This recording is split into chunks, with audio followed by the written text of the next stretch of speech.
Robb is a Green councillor on South Oxfordshire District Council and a member of campaigning group the Henley Mermaids, and I'm pleased to say joins me right now. Good afternoon, Joe. Good afternoon, Adam. So, Joe, first up, were you surprised by this news? No, and those of us who've been following Thames Water and have been following the water industry for some time now are not surprised at all.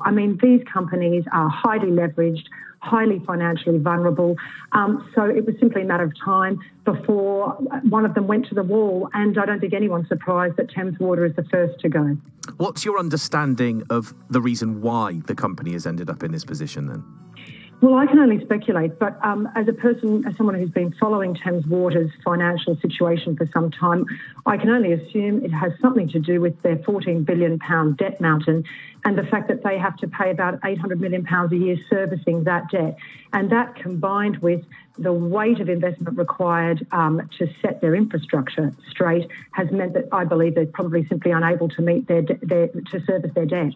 Now, we spoke to Layla Moran, MP for Oxford Western Abingdon, earlier in the show today. She seemed to think that this could lead to a positive change in the management of these kinds of companies or water as a utility in general. What are your thoughts on that? Well, I think we need to wait and see. I saw today that there's some suggestion that the government is looking to take Thames Water into temporary public ownership. What we need to see is Thames Water being taken into permanent public ownership.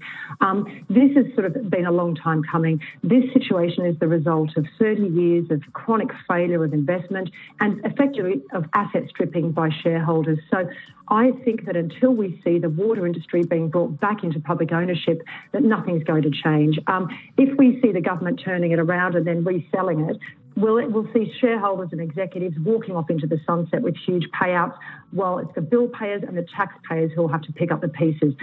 So what we need to see is a total change in the way our water system and our water industry is regulated and the way it's owned. And I think this just tells us that privatisation has been a total failure, as we have warned it would be for many years now.